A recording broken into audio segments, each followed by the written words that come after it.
Hi, everyone, and welcome to the Illustration Department Podcast. My name is Giuseppe Castellano. In this podcast, I talk to folks in illustration, graphic design, publishing, animation, and other creative fields about their work, the lessons they've learned, and the bumps and bruises they've experienced along the way.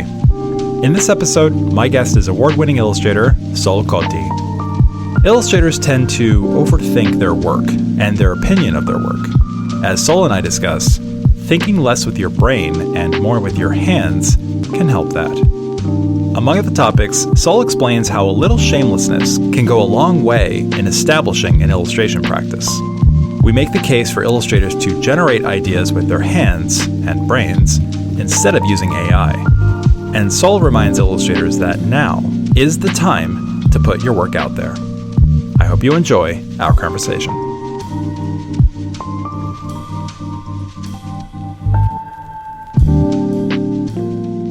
How's Argentina these days?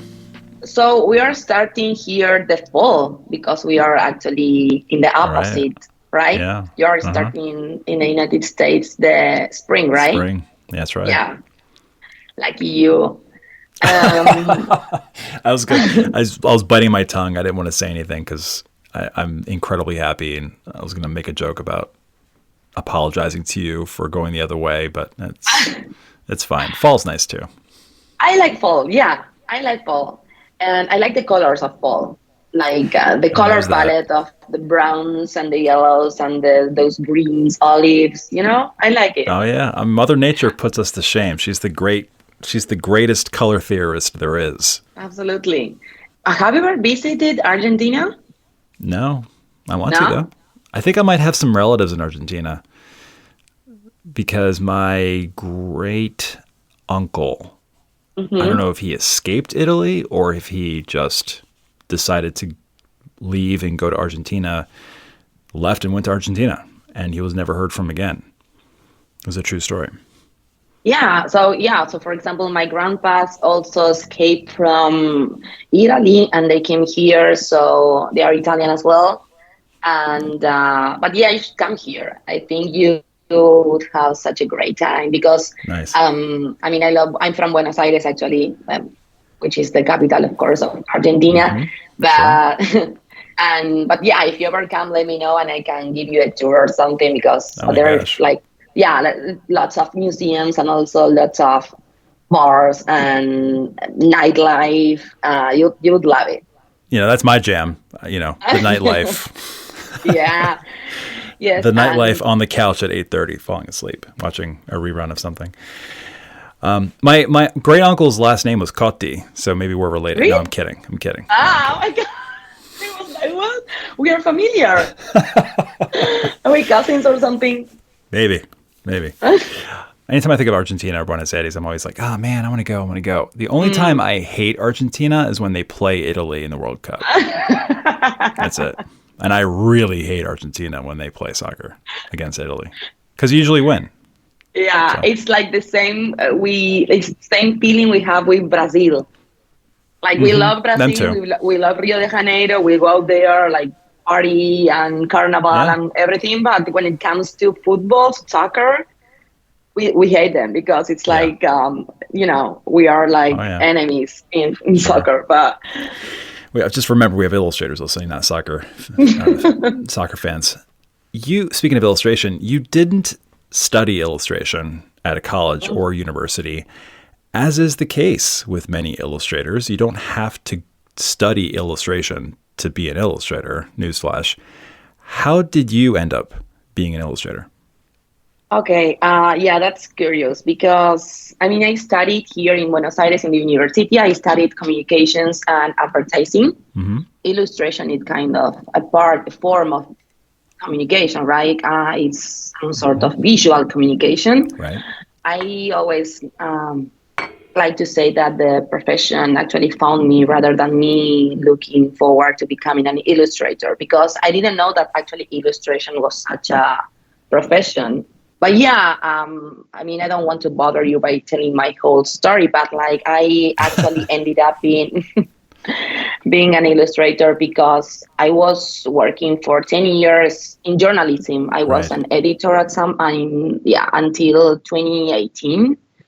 but I wasn't very happy with it. I was Mm-hmm. some sort of frustrated, stuck. I'm not quite comfortable with my career. I would like to do something different. I would like to switch my career, but when you don't know where like to start from, but at the same time, now I see that it was always there because I always loved to draw, to Right. paint. I was like, since I was a child, I was taking courses and workshops from oil painting, watercolor drawing. But I Mm-hmm. never knew that like people were being paid for drawing. You know Right. what I Oh, mean? yeah. A lot of people say that. It's funny. I mean, I'm the same Yeah. way. And the other guests have said that over the years.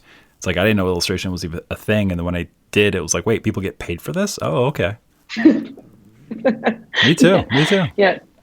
Sometimes it's like they are really like I'm getting paid for like drawing a dog, which is I allowed to do draw like Yeah, exactly. yeah. So I'm very grateful for that. But I knew that I wanted to be in something creative that was some sort of like the key. Right. It wasn't until that year, late in that year, that I traveled to New York with a different point of view. I was like, okay, I want to go to New York and see if I get some sort of inspiration of what I would like to become, because I don't want to be in journalism anymore.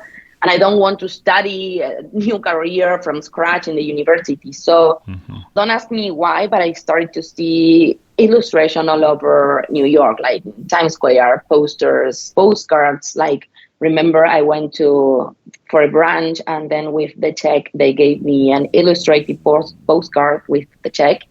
And I was like, okay, so there are people here that are illustrating these postcards, these posters that I'm seeing all over the city. So there are people that are actually working, right? Right. Like they're being paid for doing all this beautiful stuff. And those were the triggers that lead me to realize that I wanted to be one of those people too. Sure. I came back to Buenos Aires knowing that I wanted to become an illustrator, and knowing that I had to start learning how to do that. I start like figuring out what are like the players in the game, and I start learning that there were art directors that were commissioning Mm-hmm. illustrators. That's So right. those are the people that hire. Yeah. Yep. Then I learned that there were agents too.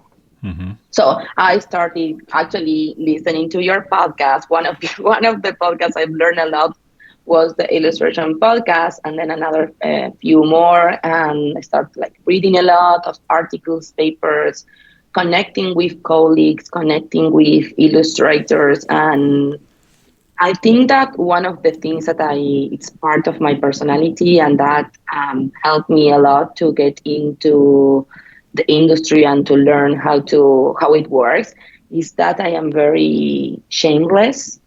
So I Yep. am never afraid of like knocking people's door and ask for advice Mm-hmm. or ask for feedback or like portfolio reviews. I'm very always like very open to people's Yeah. notes. Yeah. Yes, so that gave me like lots of information on how to start with.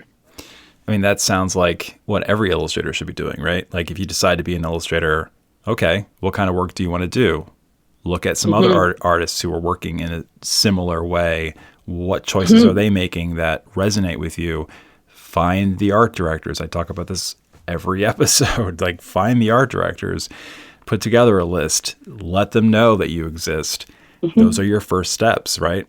I have to say, I'm surprised on several fronts.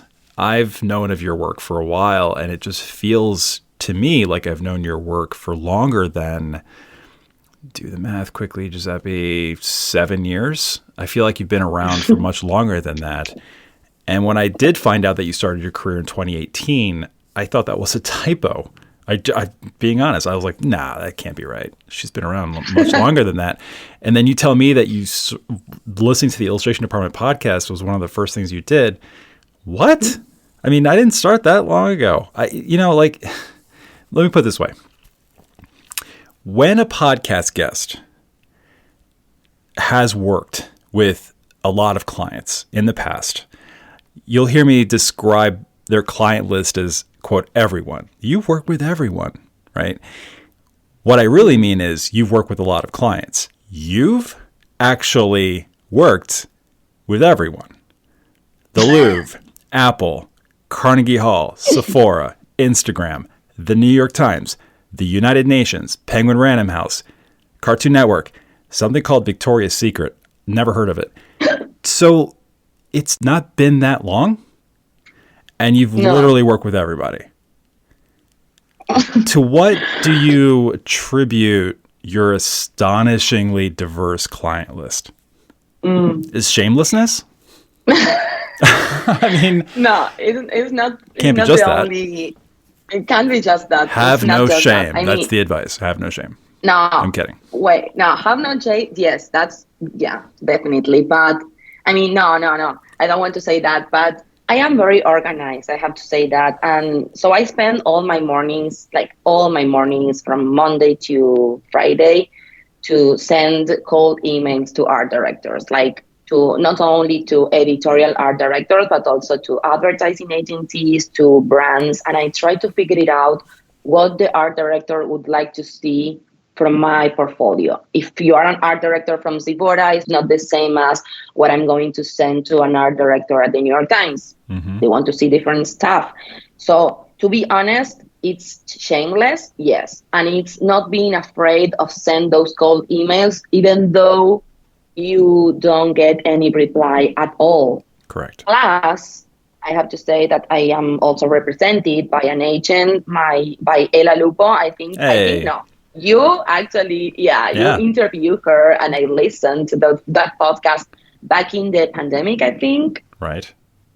It was a while ago. So, I am represented by Ella, by Purple Rain Illustrators, and she works with me to get those type of gigs, So we are a team, and the best piece of advice that someone gave me, and I want to reproduce that to illustrators that are maybe starting, is that, like, put your work out there, knock the doors, reach out to people, like let them know that you exist, as you mentioned, and eventually you might be able to potentially work with them. And that's how it works. I mean, for example, I work on Hispanic Heritage Month project for Victoria's Secret last year. Mm-hmm. And the girls that reached out to me, the client, the creative directors, were like, oh, so you reach out to me, I don't know, 3 times per year, and I got your emails, and I bookmarked your work, and then these projects came out, and I immediately think of you because you could be a good fit, blah, blah, blah. And that's how it worked. It's hard not to be, if you are going to show your work only on social media, I think it's not enough at all. Agreed. Because I am also very extrovert, and I really like to communicate with people. I think that there are a lot of artists that are more shy, more introvert, which is great too, but it's very easy to me to reach out to people. I don't have a very, I feel comfortable with that, even though, again, we don't get any response, but eventually they do reach out saying that they would like to work with me. I could just hear someone right now is washing their dishes or making their bed or driving their kid to school because they missed the bus. Castellano children. And they're yelling at their their phones or their cars. Ask her how to find these art directors. So I'm asking you, Sol, how do you find these art directors? Good one. Social media. Right. For example, when artists are listing their names, like I work on this project for New York Times, thank you so much. Yep. And they put the name, like LinkedIn and Instagram specifically. And then call me crazy, but I do this. I enter, I don't know, Time Magazine, and I go to the part where it says about and contact, or like meet the staff, and I reach out. I find which are like the designers and the art directors, and then immediately look at their names on LinkedIn, and then I have my list, and I expand it when I meet new potential clients. But yeah, I enter to, I don't know, Cosmopolitan, Harper Bazaar, I don't know, magazines, newspaper, whatever, and I try to see if they have a part of like meet our staff and see which are the art directors currently working there, and then I reach out to their work email, not to their Gmail, right? Yeah. Right. The address of New York Times is like name dot last name at newyorktimes.com. So I know that, I don't know, my email, if I would work at the New York Times, would be sol.cotti at newyorktimes.com. Right. Every time I see an art director working with artists and they list them, I ping their name and last name and reach out and you reach via out to email. them. Yeah, you get their formula. I'm so glad to hear you say that. The formula. Yep, I'm so happy to hear you say that, Sol, because that's what I tell illustrators every day. Here's what you do. Here's how you do it. Again, I feel like a broken record, but it's important because this is how it's done. If you're not on LinkedIn, maybe start today. If you don't want to go on LinkedIn, I understand that. So do what Sol just said. Go online, visit their websites, do a little sleuthing. You can't do this all in one sitting. It's too much. So break it down into half hour or do what Sol does every morning or whatever works. But the point is, you need to find the formula. And then once you find the formula, anyone who's a designer who could potentially hire an illustrator, you don't really know if they do or they don't. But if their title is something like designer or art editor or art director, design director, creative director, whatever, you know their formula, you email them. Here's an example. You just gave the New York Times one. I'll give the New Yorker one. The New Yorker is first name dot last name at newyorker.com. Yeah. There it is. Yeah, it is. So to listeners, anytime you find someone who works at the New Yorker, you now know what their email address is. And then you email them. Yeah. 3 times, 4 times a year until they say, okay, here's the job. Yeah, but also don't expect too much because, for example, last week I did a project for the Washington Post and I was like, okay, this might be interesting for editorial clients. So I reached out to people from the New York Times, from Time Magazine, showing them the project I did with the Washington Post. And I mean, I think it's still working, the cold emails, even though they might receive 10, 20 emails per day from artists, from agencies, from people wanting to work with them. So my advice would be reach out, like show your work, put yourself out there in the wild world, but do not expect any response at all. I mean, no one actually replied to those emails. Maybe a few of them actually don't open them, but that works. Even though I should say, do not expect that someone would reply saying, yeah, I love your work, or like, yeah, there are a few people that are nice and they would say that, but not everyone. So once you hit send, you did your job. Now go back to drawing, go back to washing the dishes, whatever it is you need to do. But hit send, you did your job. If they write back, fantastic. But if they don't, I mean, I know it's easy to say, don't let it bother you, but don't let it bother you. Just do it again 3 months later. It's one of the weirdest things about the illustration world, but truest. You're going to get a 98 to 100% failure rate on your emails. So every 100 emails you send out, 98 of them, you won't receive a response. If you receive a response for 2, one's a job and one's a compliment, you're doing fine. You just have to do that every 3 months and don't just send 100 emails. Completely agree. Couldn't agree more. And it sounds crazy. And, I've said this to illustrators I mentor every day. I've said this on the podcast, I'm sure once or twice. Over the past 25 or 30 years, I've talked to illustrators who've been in the business for 40 years, who just started in the business, and everybody in between. From my college days to now, what percentage for every 100 emails or postcards that you send out, what's the return rate? What's the percentage? To a person, they'll say it's 0 to 4%. If you get anything more than 4, that is like a boon. But if you get 4%, that's 4 jobs, or at least 1 or 2 jobs and 2 compliment emails, whatever. That's why I keep hammering home, you can't just email 100 art directors. It's got to be 500, 750, 1,000, or more. Well, there aren't that many art directors out there. Look again. And also another thing that I do, for example, is that, for example, one of my dream jobs would be to create something with the Met or the MoMA, right? Right. So what I do is like the same. I go to LinkedIn, I put MoMA, and I reach out. I mean, I see who are the people that are in the design department, and I reach out to them. I know that MoMA doesn't commission illustrators at all, but eventually, you never know. You just don't know. Like how much time are you spending by searching their email, their names, putting together the list of emails and reaching out to them? Nothing, maybe like 15 minutes.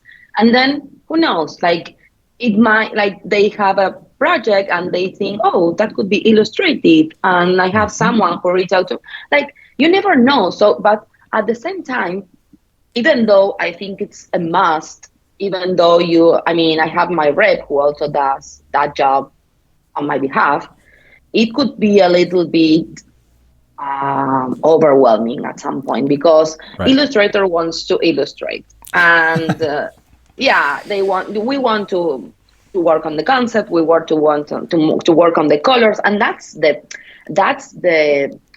best part of being an illustrator. Like that's the best part. But you also have to work on the business, because we want to get paid, we want to get commissions, we want to work on illustration. So it's part of the business. It's not on. In my case, again, this is my case. Right. This is what I think. I don't think I have the truth of anything in the world. It's what I did because I haven't studied in the university. So I had to figure it out how to get into the business without getting to study for 5 years. So this is my point of view, which doesn't mean anything, but just my thoughts. There are many correct paths to being an illustrator. Mm-hmm. Here's one of them. And the path you've taken is what I recommend to illustrators that I mentor. Mm-hmm. And you know what? I have, because again, shameless is something from my identity. But for example, I went to New York 2 weeks ago and I met with some art directors. Mm-hmm. I went to the New York Times to a quick portfolio review. And you know what? I asked them, what do you think about illustrators reaching out to you, showing your work? What you as an art director, as the people who is receiving those emails, like what's your thought? You like to receive those emails? Do you find them upsetting or like annoying? What annoying? That was the word I wanted to use. And they actually gave me feedback. They were like, no, we usually receive tons of emails, of course, but we try to open them all, but we cannot reply to them. Yeah. I actually try to, because we are not robots and they are not robots either. So I try to understand what they would like to receive, because they understand that it's part of our job to letting them know that we exist, but also to respect what they would like to receive. If for example, 4 times per year works, of course. Yeah, it's look, there's two ways to build a list of art directors. No, better yet, there's 2 ways to pay for a list of art directors. One is time and the other is money. Yeah. So if you want to buy the list, be my guest. If you can afford it, no problem. In theory, it should work out for you, because the amount of money you spend on a list, theoretically, you'll get back on 1 or 2 jobs, which is what we were taught when we were in college. The other way to pay for it is time. And if I'm putting together a list of art directors, which I do to this day, I use time. I spend, like you do, in the morning, 15, 20 minutes. I just kind of go through. I pay attention to what people are posting. You know what's funny? Occasionally, I won't name who does this, but some illustrators do this. And sometimes I just want to, especially when I'm in a bad mood that day, I just want to respond and be like, just say the fucking name. I hate it when illustrators post on Twitter, especially on Twitter, less so on Instagram, because I think they tag they tag the art director on Instagram. But on Twitter, they'll say something like, oh, here's a job I did for Vogue, the New Yorker, whoever. Just want to thank the AD for the gig. You're a real one. Just say the art director's name. I think that's a dick move if you're asking me. Anyway, it's not hard to find art directors. There's more for every art director I'm talking to the listener now. Every art director you're aware of, there's easily 100 you're not. So just start looking. On May 10th, I will be holding a picture book dummy seminar. If you're planning on submitting a picture book dummy to agents and or publishers, or if you just want to know everything there is to know about picture book dummies, this 2-hour seminar is for you. As a bonus, you will be given PDFs of popular picture book formats, as well as the emails of major publishing houses. To learn more about the Picture Book Dummy Seminar and sign up, visit illustrationdept.com/classes. And now, back to our conversation. To work with that many clients, you have to be quite an idea generator. I'm currently writing a piece for my Substack about where ideas come from. Spoiler alert, where don't they come from? I think it's true. I think there's a reason why the illustration community offers countless art challenges, prompts, hashtags, and stuff on social media. I mean, we have April Doodle, August Straight, Sketchcember, Drawtober, NaNoWriMo. Here's the thing, Saul. A couple of these are made up, and I bet you most people listening to this couldn't tell. It's a challenge. I know it's a challenge. I've suffered it through myself. I stare at a blank canvas. I stare at a blank page. I have no idea what I'm writing or drawing or painting. I feel like every illustrator, especially if they're quote unquote successful, is asked this question, and I hate this question, but I'm going to ask it anyway. I know what you're going to ask. Where do you get your ideas? Okay. I thought that you were going to ask you where do you find inspiration, which is sort of, same. I've asked that question before on the podcast. So I'm not gonna shit on that one. The where do you get your ideas? I'm sure I've asked other people in the past. I don't ask people that anymore because it's like, where don't ideas come from? Just, I don't know, my brain. I feel like I'm going to lose followers by saying this sentence. I do think if you just paid more attention to yourself and the world around you, you would have infinite ideas. I mean, what do people want to hear? Anyway, so where do you get your ideas? Absolutely agree, Giuseppe. I do have my sketchbook with me all the time, which means that every time I get a project, I try to figure out start sketches, like ugly sketches, few concepts, trying to represent that project. For example, let's say that it's something about International Women's Day for Sephora. So I try to figure out how to compose the composition, what are the characters involved, what I want to communicate. I want to communicate empowerment. I want to communicate female. So I put together in my sketchbook a few ideas. And then I eventually receive another project regarding the same subject matter, and I come back to my sketchbook in which I have already designed a few sketches for that theme, right? So one of the resources that I use is my sketchbook, in which I have many sketches for different subject matters. I don't know, like lifestyle, politics, economic, whatever. So every time I get an assignment, it's like, okay, let's see what I already have, and let's start from there. And what other thing from the article says that could be a trigger to me to represent also the idea. You know what I mean?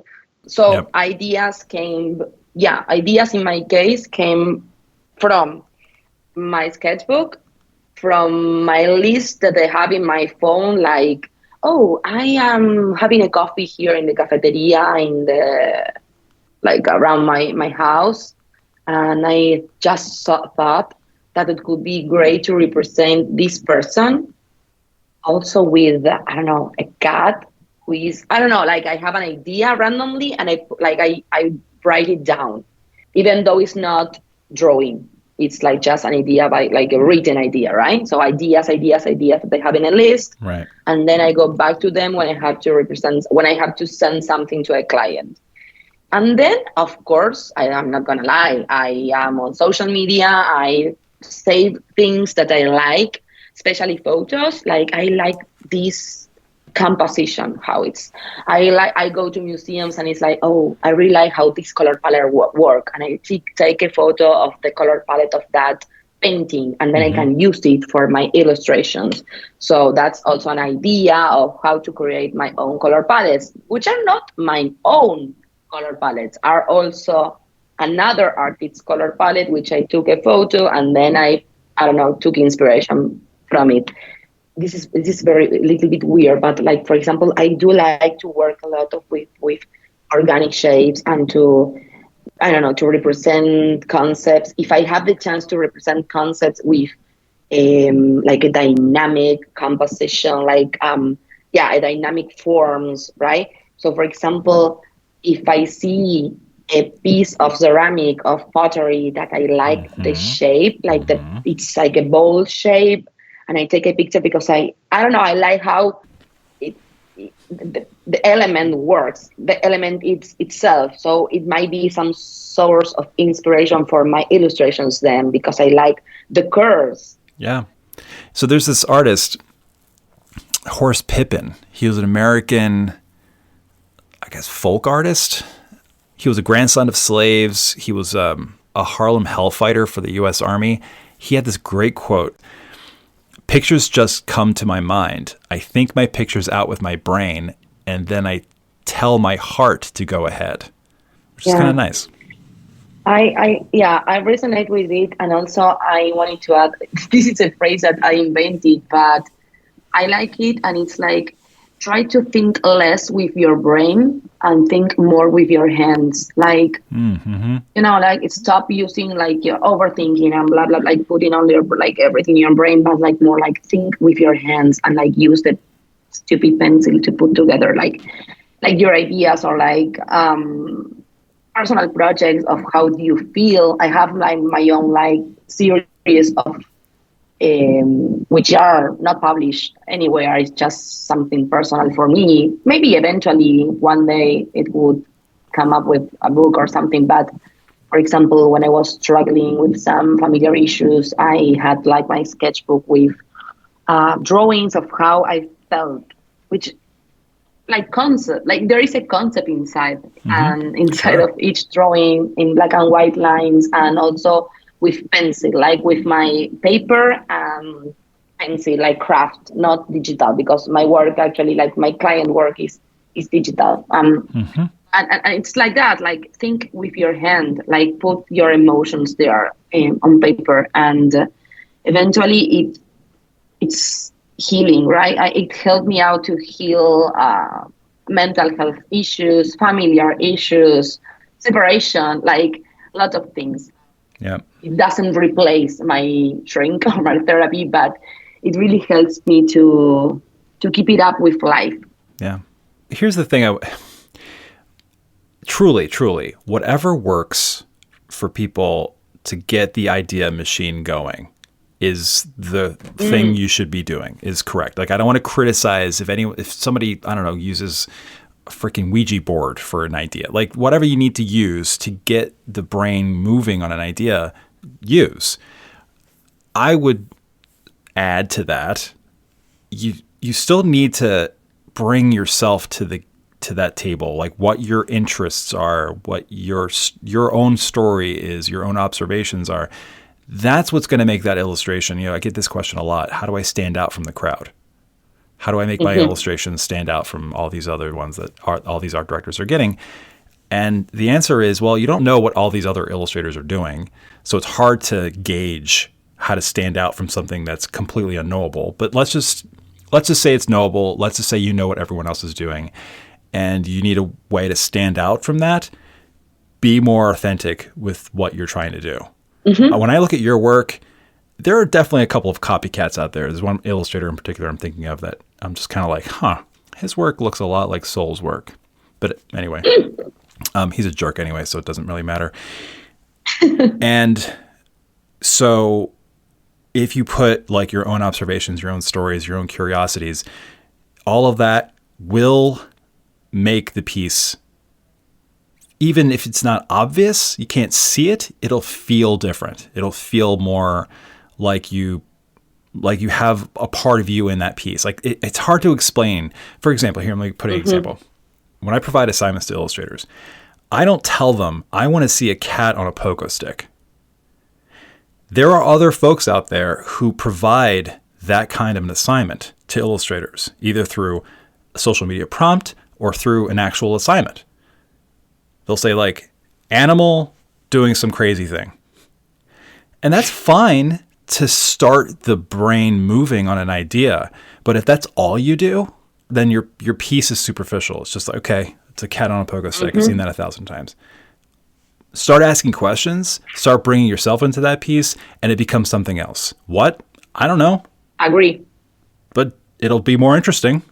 Agree. And you know what? I really liked the phrase that you use about keeping the brain moving. I know lots of colleagues. I mean, I'm completely against AI. Like, it's something personal. It's like I am completely against AI. But I do know a lot of people that are using it just to have a few ideas. Like you put like, give me 5 ideas of representing a book cover for Latino, whatever. I don't know. You put like the blurb there. ChatGPT would give you 5 ideas. And then it's like you represent those 5 ideas, but you are not exercising your brain. And I don't cope with that. I mean, I cannot do that. Maybe I'm wasting my time, maybe, but I'd rather waste my time by doing something authentic and personal rather than the ChatGPT giving me the idea to represent and me being the robot who is exactly representing the concept that a machine gave me. You know what I'm curious about? Yeah. Let's say, I don't know how old you are. You don't have to tell me. You're X years old. Someone else who's using ChatGPT and Midjourney and all these other bullshit to do their work.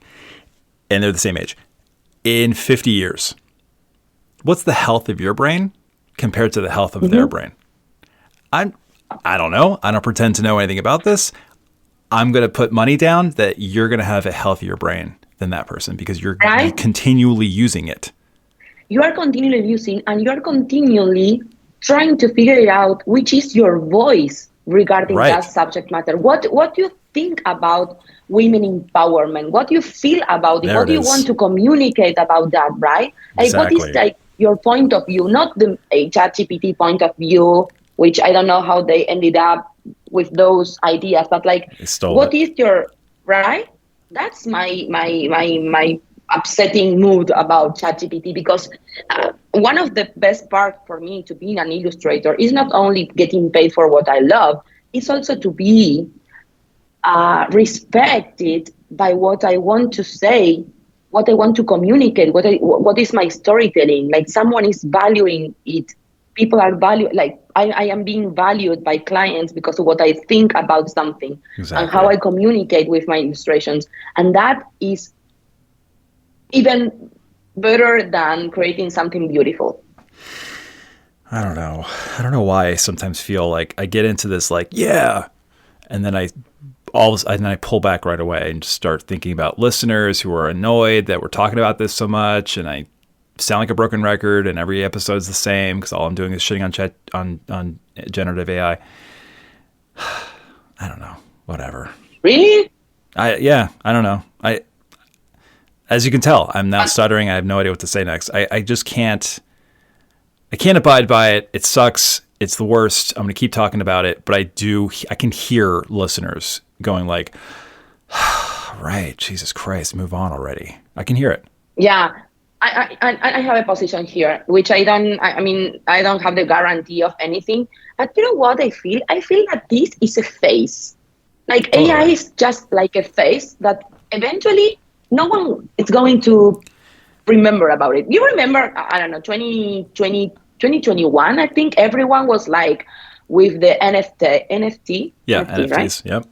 Everyone with NFT, blah, blah, blah, NFT. Oh, you're an illustrator, you don't have NFT. Oh, you are a loser, blah, blah, blah. Do you remember now NFT? No one has an NFT anymore. Exactly. It's Exactly. just a phase. It will pass eventually. No one's going to remember. And it's going to be back to basics. So, oh my gosh, I'm so glad. I'm so glad I invited you on this podcast. My bold prediction over the next year and change is right now I mean, trust me, I'm could not be more upset about what's going on with generative AI. And I cannot be more upset with illustrators who are like, oh, it's super cool and magical. My bold prediction is in a year, this will be behind us. Of course. So let's do this. We have another conversation in a year. You're on. In March 2025, and let's see if we were right. Okay. And I'll see how many followers I've lost after this episode for being so PC about this. You know what? I was with my friends yesterday. They came home. I told them tomorrow I'm having conversation and interview in English, which I don't know. I'm a little bit nervous because, of course, my first language is Spanish, but whatever. But what I did tell them was that I wanted to be truth. I wanted to be, I mean, I don't want to romanticize. I don't like to romanticize things, being a freelancer. I want to be real, right? I want to say something that listeners could like resonate because like we are very used to post there on social media all the achievements, all the wow, she works with Sephora, she works with the New York Times, with blah blah blah, and it's true. I mean, I do that, but you know what? The frustration also coexists with the success, and I try to speak about that because for some reason I think that like people want to mention all the positive things, all the succession, all the achievements, but there is also another part of the coin, another side of the coin, which no one mentioned it, and it's like some sort of taboo or like, you know, like I want to tell something that it resonates with me, with mental health, with frustration. I mean, I'm saying I'm feeling grateful for being heard, for having my own voice to communicate things, to communicate concepts. I'm grateful for having opportunities all the time to work with the biggest client, but also I feel frustrated sometimes. Yeah, and it's like too. no one speaks about that. No one posts there on social media when a project is killed, when the client ended up going into the different direction. No one posts that on Instagram, right? Mm-hmm. And you feel that you enter to my Instagram, it's like, oh, she has the greatest life. She goes to New York, which is, yeah, of course, there is a beautiful part of my life. Yeah. But listen, it's not the only one. No. And also, we have to mention that, I mean, in my case, I do struggle a lot with not having a daily routine, right? I mean, I appreciate a lot not having to stick to a job schedule, to go from 9 to 5 to a job, which I love that. Yep. But at the same time, it's like I am a freelancer illustrator for 6 years, and I cannot cope with the roller coaster.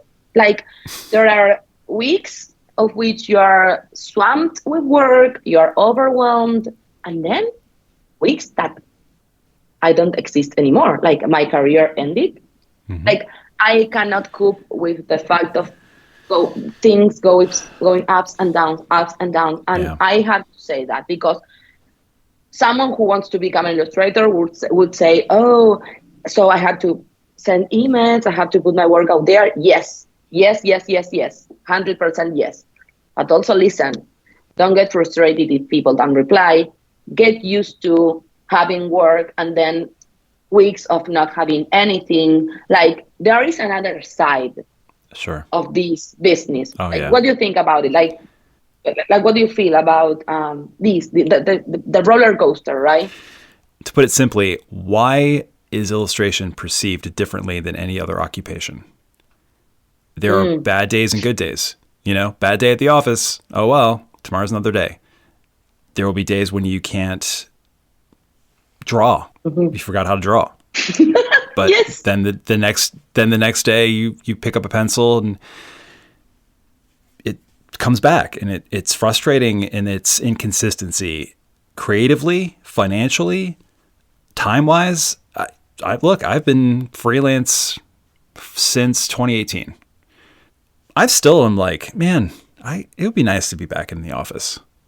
It's funny how I think, and we're generalizing here, I know, but kind of joking, kind of not. When you're a freelancer, you like put your hands up to your face. You're like, oh, it'd be so nice to have a job where it's consistent paycheck and I can go in and come out and not have to worry about it, and not have to worry about like weeks without a freelance gig. And then people in the office are like, oh, gosh, I would love to be my own boss and make my own hours and travel and work wherever I want.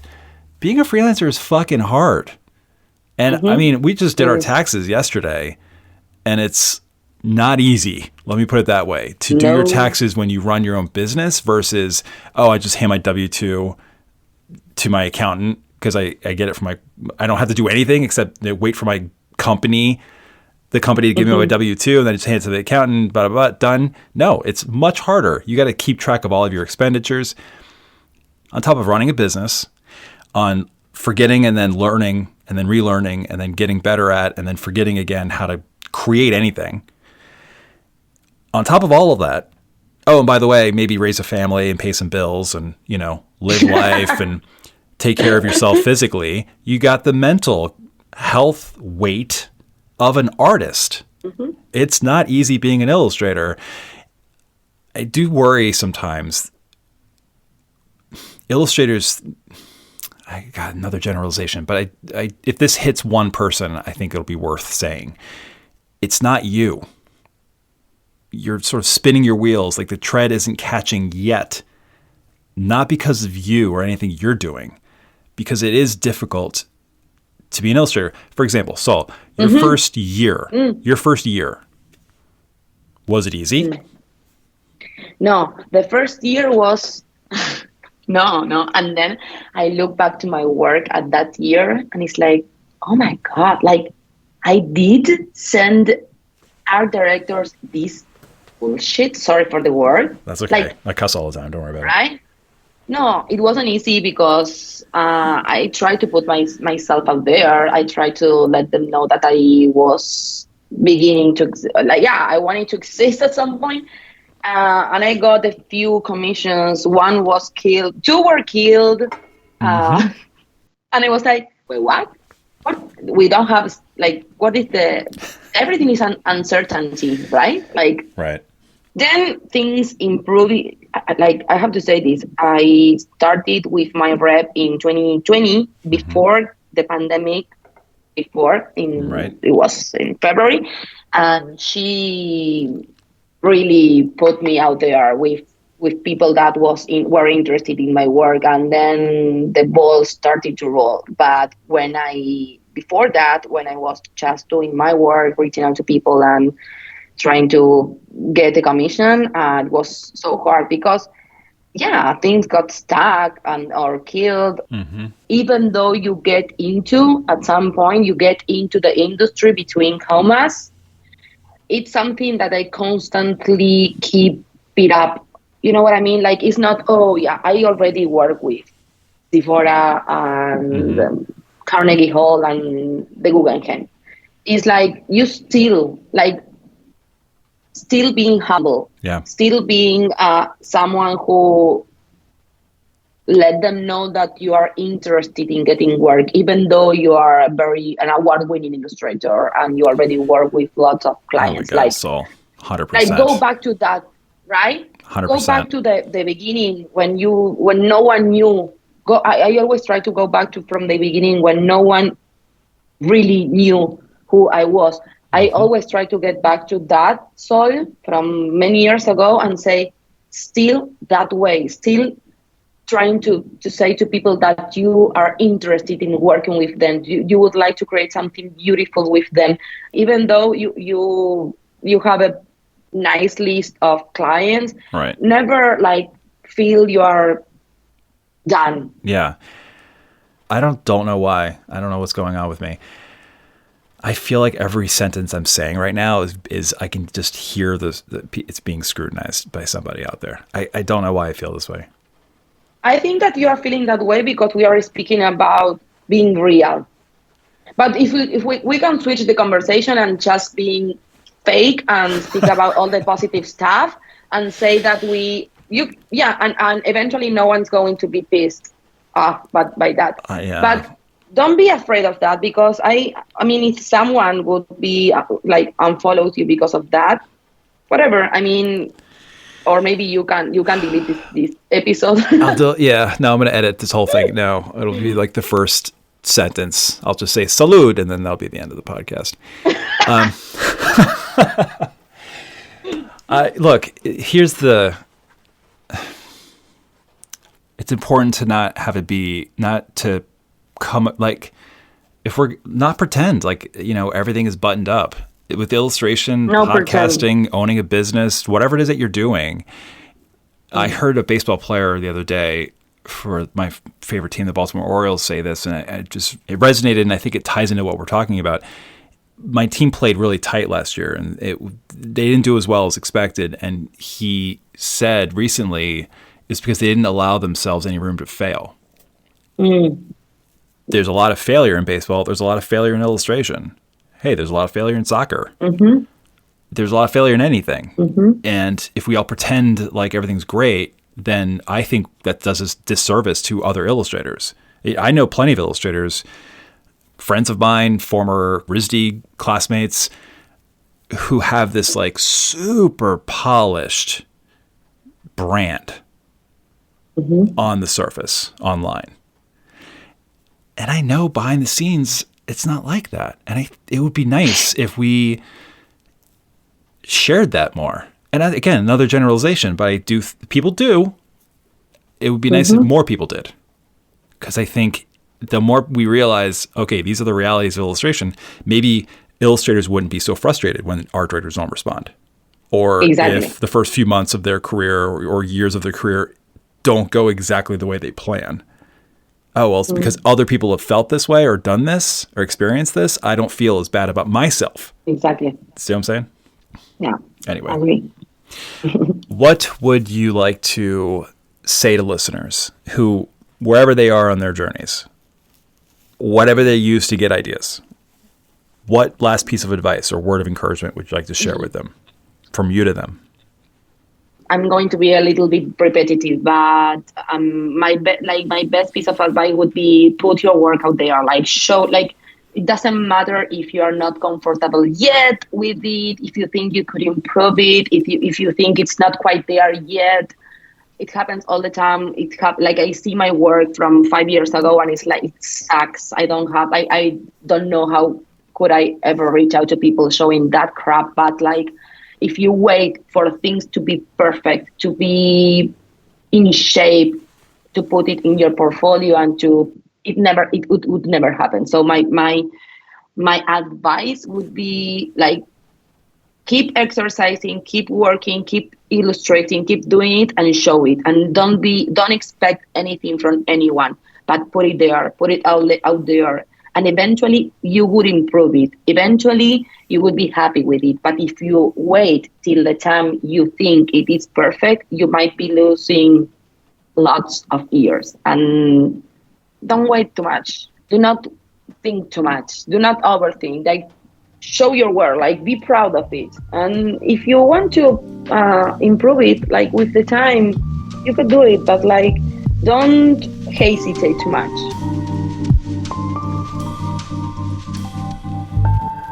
To learn more about Sol, visit solcotti.com. If you find value in this podcast, you can support it by subscribing to my best-selling Substack. For $5 a month or $50 a year, you will access hundreds of articles on the art, practice, and history of illustration, unlock bonus podcast episodes called Extra Credit, and connect with other members of the ID community. Join me on Substack by visiting illustrationdept.substack.com. Thank you so much for listening. Until next time.